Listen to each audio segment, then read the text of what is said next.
राम। स्वागत है आज की वीडियो में। आज शुरुआत कर लेते हैं थोड़ा घर से। तो अचानक बिहार से कुछ खबरें आ रही हैं कि जहां पे आरजेडी जो है, लालू यादव एंड कंपनी, ये लोग नीतीश कुमार की जनता दल यूनाइटेड में तोड़फोड़ करने की कोशिश कर रहे हैं। और ये करने के बाद नीतीश कुमार की सरकार को गिरा के तेजस्वी यादव को चीफ मिनिस्टर बनाने की कोशिश की जा रही है। दूसरी तरफ नीतीश कुमार अपने जो भी विधायक हैं उनको दिल्ली बुला करके दिल्ली पहुंचे हुए हैं। बीजेपी ने भी अपने सारे विधायकों को दिल्ली बुला लिया है बिहार से। और बहुत तेजी से वहां पे एक खेल शुरू हो गया है जहां पे नीतीश कुमार वापस बीजेपी के साथ मिलके अपनी सरकार को कंटिन्यू करने की कोशिश कर रहे हैं। और लालू यादव दूसरी तरफ इनकी सरकार गिरा के, इनके विधायकों को तोड़ के अपनी सरकार बनाने की कोशिश कर रहे हैं। तो अगले एक दो दिन के अंदर ही आपको यहाँ पे उठापटक दिखाई दे जाएगी। और इसके साथ में नीतीश कुमार का बीजेपी से ये है कि हमारी अब कोई शर्त नहीं है, आप बस सरकार बचा दो।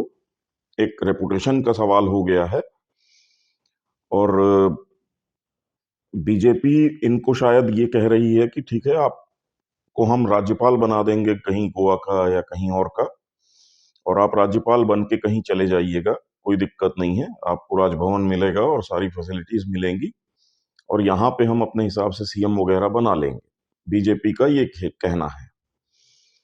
और दूसरी तरफ लालू यादव ने ललन सिंह, जो अभी जेडीयू के अध्यक्ष हैं, उनको सेट किया हुआ है और ललन सिंह को ऑफर किया है कि हम आपको डिप्टी चीफ मिनिस्टर बना देंगे और आप पार्टी को तोड़ लीजिए। ठीक है, तो इस टाइप का एक गेम वहां शुरू हुआ है। ऐसा ही कुछ उठापटक जल्दी ही आपको कर्नाटक में भी देखने को मिलेगी, और कर्नाटक में भी कांग्रेस की गवर्नमेंट चरमरा के गिर सकती है, क्योंकि वहां के अंदर भी अंदरूनी उठापटक बहुत तेज हो रही है। डीके शिव कुमार, सिद्धरमैया और खड़गे, ये तीन गुट आपस में टकराए हुए हैं। दोनों सिद्धरमैया को, मतलब ये खड़गे फैक्शन और डीके शिव कुमार, ये दोनों सिद्धरमैया को हटाने की पूरी दांव पेंच खेल रहे हैं। तो इस उसमें भी कांग्रेस के अंदर तीन धड़े हो गए हैं और कभी भी वहां पे कुछ भी हो सकता है। कुमार स्वामी और देवेगौड़ा भी दिल्ली आकर के मुलाकात करके जा चुके हैं, और वहां पे भी कयास यही लगाया जा रहा है कि अगले कुछ दिनों के अंदर कर्नाटक की जो कांग्रेस सरकार है वो भी धड़ाम से गिर सकती है। तो ये तो हुई अपनी डोमेस्टिक कहानी। अब हम लोग चलते हैं थोड़ा सा पाकिस्तान की राजनीति में बात कर लेते हैं। वहां से भी काफी इंटरेस्टिंग खबरें आ रही हैं। तो 2024 का साल जो है वो तो वैसे भी पाकिस्तान के एग्जिस्टेंस या अस्तित्व के लिए एक बड़ा खतरनाक साल होने वाला है। और 2024 पूरा पाकिस्तान एज इट इज जैसा नक्शा है वैसा निकाल ले जाए तो बड़ी बात है, क्योंकि उसमें टूटने की पूरे संभावनाएं बन गई हैं।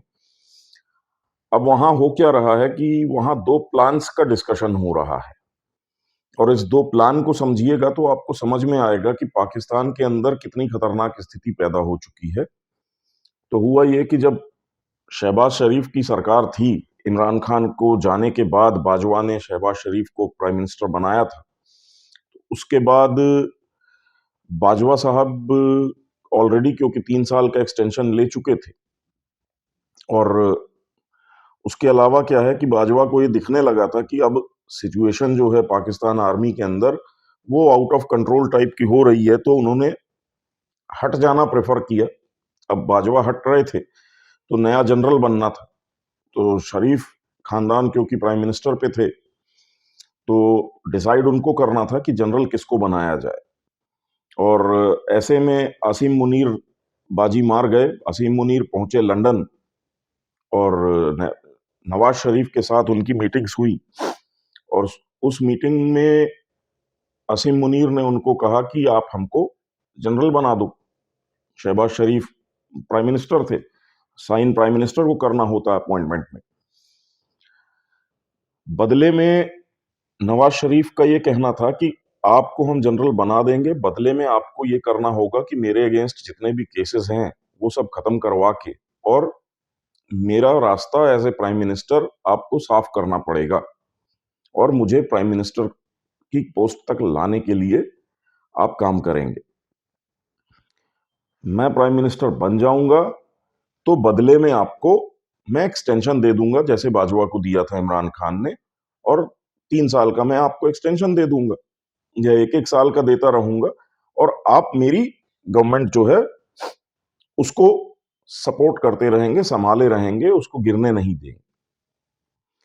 तो ये इस टाइप की डील इन लोगों की हुई। इसको लंदन प्लान कहा जा रहा है और उसकी कड़ी में आप देखेंगे तो नवाज शरीफ पाकिस्तान भी आ गए और घूम फिर रहे हैं, मीटिंगें कर रहे हैं, अलग अलग पॉलिटिकल पार्टीज से मिल रहे हैं, सब कुछ कर रहे हैं और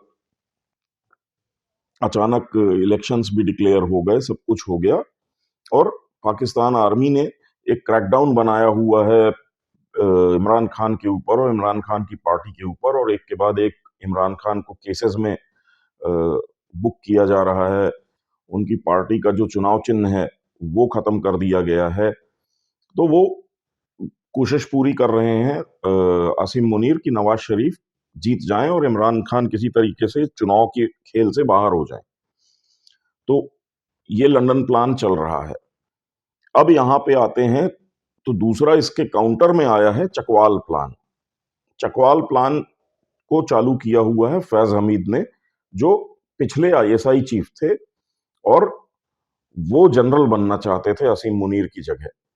लेकिन एंड टाइम पे इमरान खान के हट जाने के बाद शहबाज शरीफ के आने से फैज हमीद का जनरल बनने का सपना अधूरा रह गया। अब फैज हमीद और इमरान खान के बीच में भी ये अंडरस्टैंडिंग है कि अगर इमरान खान पावर में आ जाते हैं तो फैज हमीद जनरल बन जाएंगे और फिर उनको भी वो एक्सटेंशन दे देंगे, तो 5 साल इमरान खान प्राइम मिनिस्टर रहेंगे और 5 साल 6 साल फैज हमीद जनरल बने रहेंगे। ये है चकवाल प्लान। अब चकवाल प्लान कैसे कर रहे हैं, तो फैज हमीद इस समय पूरी पीटीआई को कंट्रोल कर रहे हैं क्योंकि इमरान खान जेल में है, तो पूरा गेम फैज हमीद के हाथ में है। फैज हमीद के ऊपर डायरेक्ट आर्मी कुछ करने की पोजीशन में नहीं है क्योंकि आर्मी के एक काफी बड़े हिस्से, काफी सारे ऑफिसर्स वगैरह जो हैं वो या तो पीटीआई के समर्थक हैं और या फैज हमीद के समर्थक हैं। तो दैट वे पाकिस्तान आर्मी के अंदर एक टूट हो गई है और कई कोर कमांडर्स, क्योंकि क्या है कि वहां पे इमरान खान की पिछले 20 सालों से इमेज बिल्डिंग पाकिस्तान आर्मी और आईएसआई सोशल मीडिया पे बहुत ज्यादा करती आई है। उसको एकदम एक मतलब मसीहा टाइप का दर्जा दे दिया है इन लोगों ने, इतना बड़ा छवि बना दी, खास तौर से जो वहां के यूथ हैं उनमें और महिलाओं में। अब महिलाओं में क्या था कि इमरान खान की एक वो प्ले बॉय इमेज के कारण एक क्रेज पहले से था। बहुत सी मतलब 60s 70s 80s के टाइम में जब इमरान खान पीक पे होते थे क्रिकेट के, तो उस समय से जो महिलाएं इमरान खान पे फिदा थी, कॉलेज वॉलेज में थी, आज वो सास बन गई हैं। ठीक है, बहू नाती पोते वाली हो गई हैं, लेकिन उनके दिल में वो मोहब्बत जो इमरान खान के लिए हुआ करती थी, जिस जो अपने घर मतलब अपने कमरे में पोस्टर वोस्टर लगा करके रहती थी इमरान खान के, तो वो महिलाएं, उनकी बच्चियां, उनकी बेटियां, वो एक अलग क्रेज है इमरान खान का, एक माचो मैन वाली इमेज है महिलाओं की नजर में। तो प्रॉब्लम ये हो रही है कि आर्मी के अंदर बहुत सारे ऑफिसर्स जो हैं, उनकी माएं, उनकी सासें, उनकी बीवियां, उनकी बेटियां, ये सब इमरान खान की फिदा के ऊपर फिदा है। तो ऐसी हालत में मतलब जब पूरा परिवार इमरान खान का सपोर्टर है तो एक आदमी अगेंस्ट तो जा नहीं सकता। तो पाकिस्तान आर्मी के अंदर इमरान खान का एक बहुत वो है। दूसरा फिर क्या है कि फैज हमीद जो है वो आईएसआई का चीफ था और लेफ्टिनेंट जनरल रैंक में ऑफिसर था, और उसने जनरल बनने के हिसाब से बहुत बड़े सेक्शन को, आर्मी ऑफिसर्स को अपने साथ लाइन अप किया हुआ था, ट्यून किया हुआ था। वो आज भी उससे जुड़े हुए हैं। प्लस फैज हमीद खुद पठान है, पश्तून है।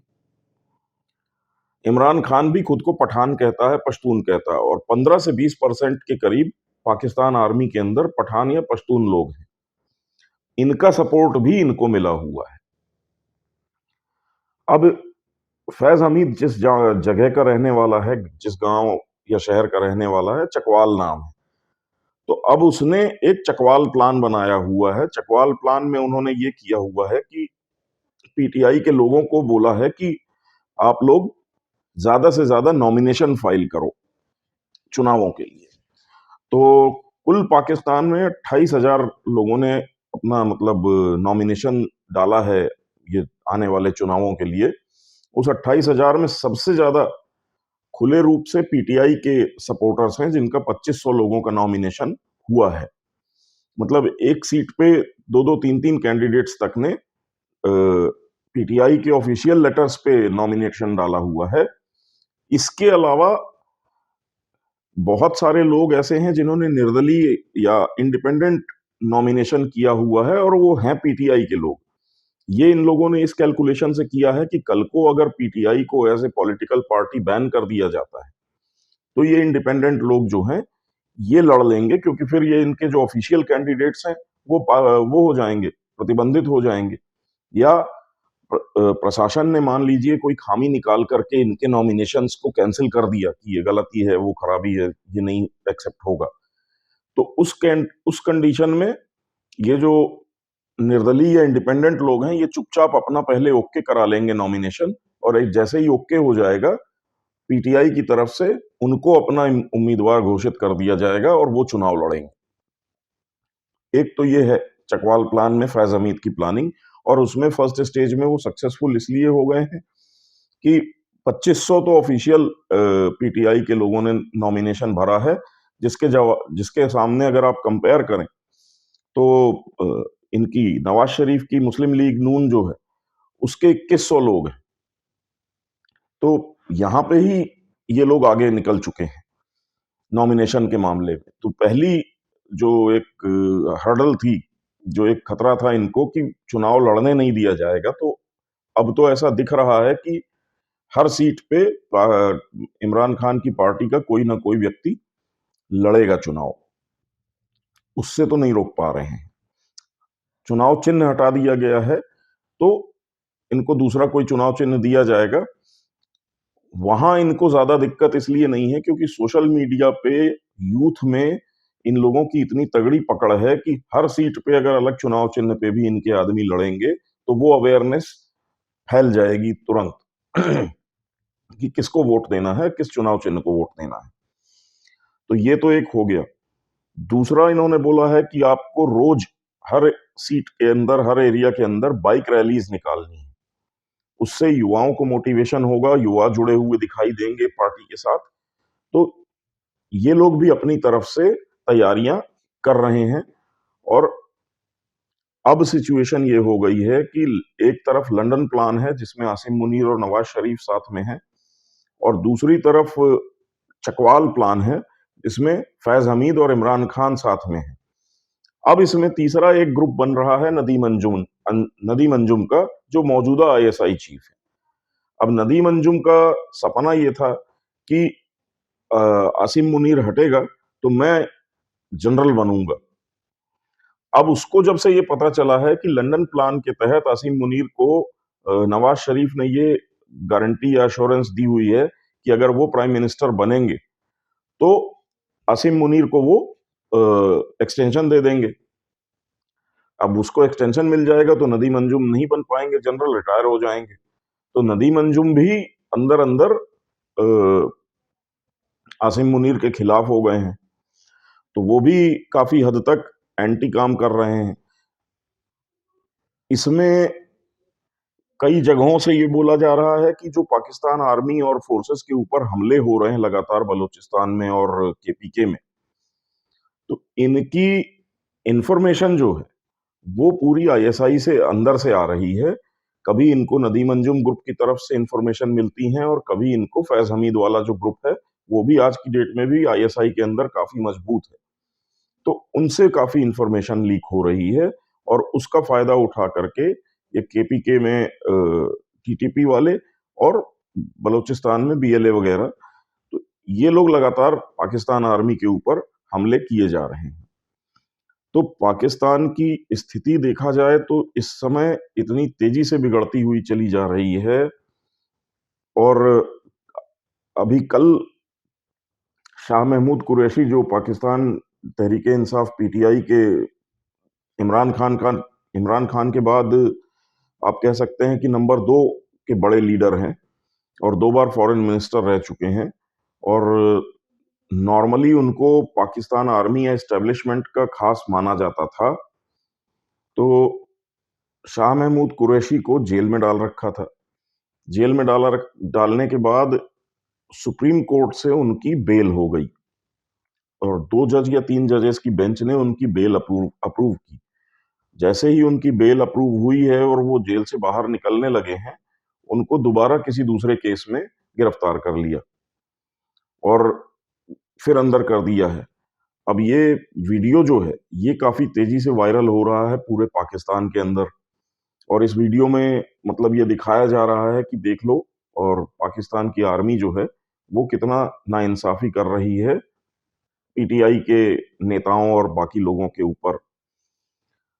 तो ये एक माहौल बिगड़ रहा है वहां पे अलग। उसके अलावा क्या है कि बलूचिस्तान से महिलाओं का एक पूरा मार्च पहुंचा हुआ है इस्लामाबाद। और महरंग बलोच हैं, डॉक्टर हैं वो लेकर के पहुंची हैं ये पूरा मार्च। और महरंग बलोच को इस समय इंटरनेशनल मीडिया में भी काफी कवरेज मिल रही है। तो ये एक स्थिति बनी हुई है। अब इसमें एक मजेदार सी स्थिति ये भी है कि पाकिस्तान का इलेक्शन कमीशन जहां एक तरफ पीटीआई जो इमरान खान की है उसको प्रतिबंधित करने की पूरी कार्रवाइयों में लगा हुआ है और उनका चुनाव चिन्ह वगैरह कैंसिल कर रहा है, वहीं उस इलेक्शन कमीशन ने हाफिज सईद जो लश्कर तोयबा वगैरह का सरगना रहा है और मोस्ट वांटेड टेररिस्ट की लिस्ट में है यूनाइटेड नेशंस की, उसके लड़के को तलहा सईद, तो उसको इन लोगों ने अलाउ कर दिया है कि वो भी चुनाव लड़ सकता है। और उन लोगों ने भी अपनी एक नई पार्टी या मरकजी मुस्लिम लीग ऐसी कुछ बना रखी है।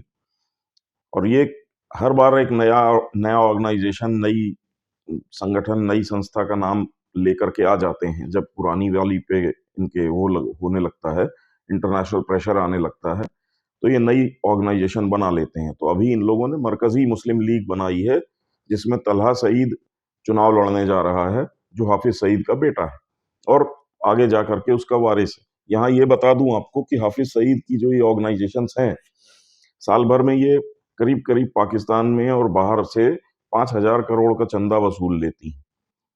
तो ये एक बहुत प्रॉफिटेबल और बड़ा बिजनेस कह सकते हैं, धंधा है। और तलहा सईद उसके वारिस होने वाले हैं और उनको परमिशन दे दी गई है चुनाव लड़ने की। तो अब आतंकवादियों को भी चुनाव लड़ने की छूट मिल रही है पाकिस्तान में। इसके अलावा एक और आतंकवादी संगठन है पाकिस्तान में, सिपाही साहिबा।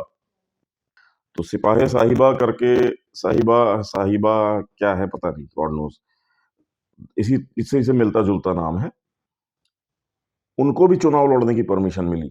वो भी घोषित आतंकवादी ऑर्गेनाइजेशन है, टेररिस्ट ऑर्गेनाइजेशन है और भारत के अंदर भी है, प्लस यूनाइटेड नेशंस के नोटिस में भी है।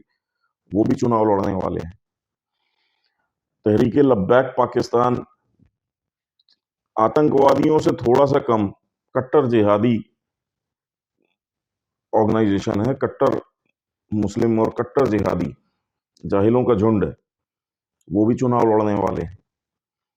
तो बड़ी एक कॉमेडी सा सिचुएशन बनती जा रही है पाकिस्तान की कि जहां पे पाकिस्तान आर्मी के अंदर 2 गुट क्या 3 गुट हो चुके हैं।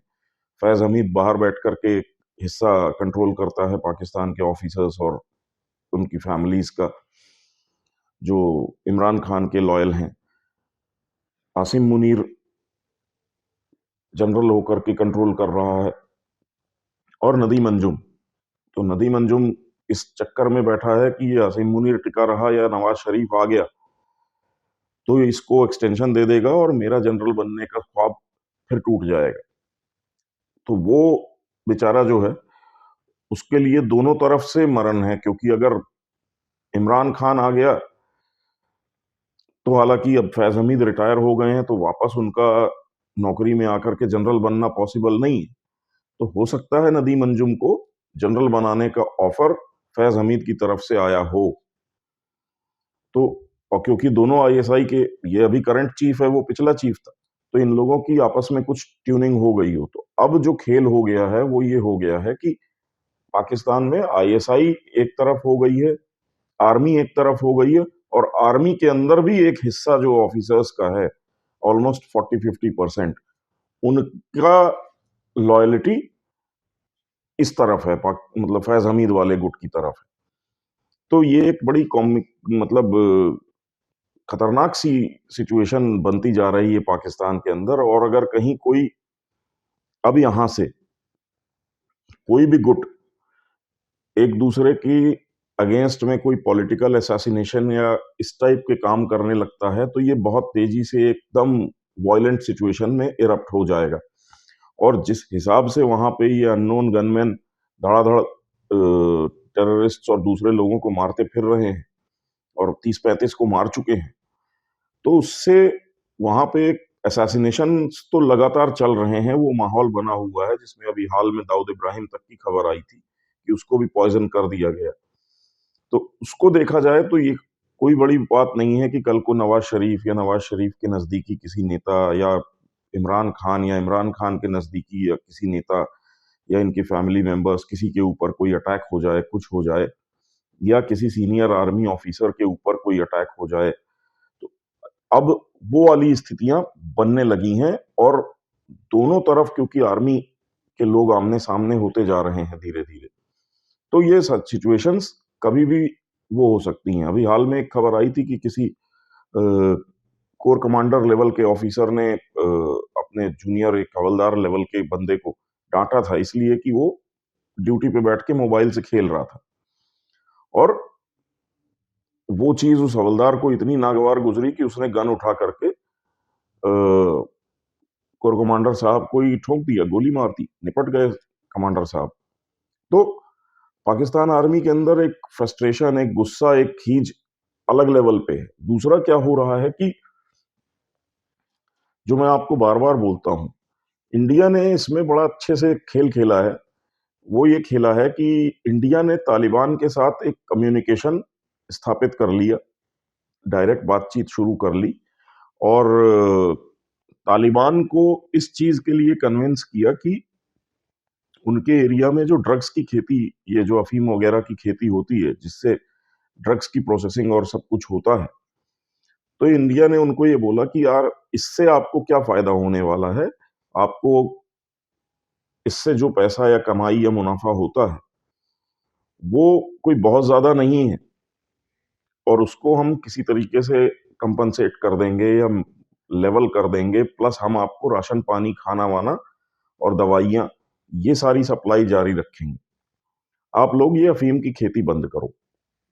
और 90-95% अफीम की खेती तालिबान ने खत्म कर दी है, वहां की गवर्नमेंट ने, तालिबान गवर्नमेंट ने। उसका असर ये हो रहा है कि पाकिस्तान में वो अफीम नहीं आ रही है, अफीम नहीं आ रही है तो उसकी ड्रग्स बना करके ये एक्सपोर्ट नहीं कर पा रहे हैं, और ये आईएसआई और पाकिस्तान आर्मी का एक बहुत बड़ा बिजनेस था, और इससे इनके टॉप ऑफिसर्स को बहुत मोटी कमाई होती थी। तो वो पैसा बंद हो गया है। ऐसे ही नकली नोटों का इनका बहुत तगड़ा काम था, वो काम भारत की नोटबंदी के बाद से बंद होके पड़ा हुआ है, वो नहीं कर पा रहे हैं। तीसरा क्या था कि ऑर्गन डोनेशन के नाम पे ऑर्गन हार्वेस्टिंग का इनका बहुत काम था। ये क्या करते थे कि किसी को भी पकड़ा, अरेस्ट कर लिया और 10-20 लोग पकड़ के जेल में सीक्रेट कहीं बंद करके रखे हुए हैं। और यूरोप वगैरह में किसी को किडनी चाहिए, किसी को कुछ चाहिए, तो यहां से एक आदमी को इन्होंने उठाया और चाइना या कहीं पहुंचा दिया और वहां पे उसका वो ऑर्गन निकाला गया और यूरोप, अमेरिका या किसी पैसे वाली कंट्री में उस आदमी को लग गया और डॉलर्स में इनको उस ऑर्गन के बदले में पैसा मिल गया। तो इस टाइप का ये खेल इन्होंने सेट कर रखा था। अब वहां पे इंसर्जेंसी इतनी ज्यादा हो गई है कि अब इनके लिए वहां पे रैंडम लोगों को पकड़ के ले जाना वो भी पॉसिबल नहीं हो पा रहा है। इनके सैनिकों के ऊपर लगातार हमले हो रहे हैं, इनकी पुलिस चौकियों पे, थानों पे, इनके जो आर्मी के कैंप हैं, हर जगह हमले हो रहे हैं। तो ये अब वो काम भी नहीं कर पा रहे हैं। तो बड़ी एक मारामारी सी वाली स्थिति बनी हुई है पाकिस्तान के अंदर। और पैसे की जो कमी हो रही है, तंगी हो रही है, इसके कारण ऑफिसर्स में पैसे को लेकर के खींचतान मची हुई है कि जो थोड़ा बहुत आ रहा है उसमें से हर कोई अपना ज्यादा से ज्यादा हिस्सा लेने की कोशिश करता है। और ऑब्वियसली जब वो ज्यादा से ज्यादा लेने की कोशिश करेगा तो जिसका हिस्सा कम हो रहा है उसको नाराजगी होगी कि ये ऊपर वाला सब ले गया। इस सब में जो बिल्कुल लोअर लेवल पे जो जूनियर ऑफिसर्स हैं और जो नॉन कमीशन्ड ऑफिसर्स हैं और जो आम सैनिक या सिपाही हैं, उनकी प्रॉब्लम यह है कि उनको बेसिक सुविधाएं जो होती हैं, जिसमें कि जैसे राशन होता है, फूड है, उसमें क्राइसिस हो रही, शॉर्टेज हो रही है, वो नहीं मिल पा रहा है। गांव में, घरों में उनके जो फैमिली वाले हैं वो ये 150-200 रुपए किलो का आटा खरीदने को मजबूर हैं, उनकी हालत खराब हो रही है। तनख्वाहें इन लोगों की उस हिसाब से बढ़ी नहीं है जिस हिसाब से महंगाई बढ़ गई है। बिजली के 30-30, 40-40 हजार के बिल आ रहे हैं। अब एक सैनिक है मान लीजिए, उसका परिवार रहता है गांव में या किसी शहर में रहता है, अब उसको 25-30 हजार का बिल महीने का बिजली का देना है, 10-12 हजार का गैस का बिल देना है। वो सैलरी से वो उसको पूरा नहीं कर पा रहा है। और उसको ये दिख रहा है कि उनके जो टॉप के ऑफिसर्स हैं उनकी लाइफ स्टाइल बिल्कुल राजाओं जैसी है, उनके पास पैसे की अंधाधुंध कमाई है, वो कहीं ना कहीं से कमा रहे हैं, उनके बच्चे विदेशों में पढ़ रहे हैं। तो अपने ही ऑफिसर्स के खिलाफ लोअर रैंक्स में भी एक प्रॉब्लम आना शुरू हो गई है। तो बहुत लेवल्स पे पाकिस्तान के अंदर, और पाकिस्तान में सिर्फ एक चीज काम करती थी, वो थी पाकिस्तान आर्मी। आज उस पूरे स्ट्रक्चर के अंदर जगह जगह से क्रैक्स आ गए हैं, टूटन आ रही है और ये किसी भी समय कोलैप्स होने की स्थिति में है। और 2024 इसलिए मैं बोल रहा हूं कि पाकिस्तान पूरा साल अपने नक्शे को बचाए रह के क्रॉस कर जाए तो बड़ी बात होगी। इसमें भारत की तरफ से भी एक अच्छा खासा दबाव बना के रखा गया है और पीओके को लेकर के भारत ने खुल करके जो बातें करनी शुरू कर दी हैं, तो अगले 15-20 दिन, 30 दिन के अंदर पीओके को लेकर के कोई ना कोई कार्रवाई भारत कर दे तो कोई बहुत अचंभे की या आश्चर्य की बात नहीं होगी। और पाकिस्तान अभी इस स्थिति में नहीं है कि वो भारत का सैन्य रूप से मुकाबला कर सके या इस टाइप की किसी चीज को वो काउंटर कर सके।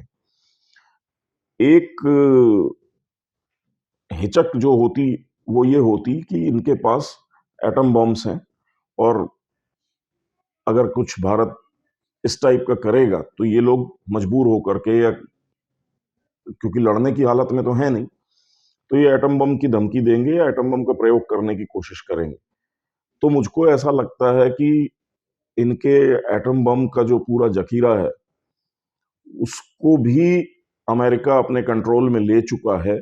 और कुछ ऐसा संकेत भारत को मिलने लगा है कि पाकिस्तान के पास एटॉमिक ऑप्शन जो था वो खत्म हो चुका है। और अगर ऐसा है तो आने वाले कुछ समय में या जल्दी ही पीओके को लेकर के कोई ना कोई स्टेप भारत भी ले सकता है। और लॉजिकल सी बात है कि अगर प्राइम मिनिस्टर मोदी को इलेक्शन में जाना है और इलेक्शन मई में है और इस समय ऐसी स्थिति बनी हुई है कि जहां पीओके वापस लिया जा सकता है, तो आप सोच के देखिए राम मंदिर और 370 से कितना बड़ा अचीवमेंट ये हो जाएगा कि भारत ने अपनी टेरिटरी वापस ली है। तो ये मोदी जी के लिए कितना बड़ा एक फेवरेबल चीज हो जाएगी। और मुझे नहीं लगता है कि प्राइम मिनिस्टर इस मौके को जाने देंगे या गंवाएंगे, क्योंकि मोदी जी का अब तक का जो ट्रैक रिकॉर्ड है उसमें जो उनके एजेंडे हैं उसको पूरा करने का वो जस्ट समय देखते हैं, टाइमिंग देखते हैं, और जैसे ही मौका मिलता है वो उसको करने से हिचकिचाते नहीं है। चाहे वो 370 हटाने की बात कर लीजिए या राम मंदिर की बात कर लीजिए या दूसरे बहुत सारी चीजें हैं। तो मुझे ऐसा लगता है कि पीओके को लेकर के भी आने वाले कुछ समय के अंदर, हो सकता है महीने भर के अंदर, आपको कुछ ना कुछ होता हुआ अचानक से दिखाई दे जाए। तो आज इस वीडियो में हम यहीं इतनी बात करेंगे। थोड़ी देर में दूसरा बनाऊंगा तो उसमें मैं आपको बात करूंगा जयशंकर साहब की जो रशिया विजिट हो रही है उसके क्या मायने हैं, क्या सिग्निफिकेंस है, क्या इंपॉर्टेंस है, और क्यों वो दौरा आने वाले साल 2 साल के अंदर भारत के इंटरनेशनल जो एक स्टेटस है उसको रीडिफाइन करेगा। तो उसको भी देखिएगा। तब तक आप इस वीडियो को देखिए, समझिए, और कोई अगर आपको लगता है कि कुछ सवाल हैं तो आप पोस्ट करिए वीडियो पे या फेसबुक पे, और हम लोग इसको क्लैरिफाई भी करेंगे। तो क्वेश्चन एंड आंसर टाइप की चीज भी की जा सकती है।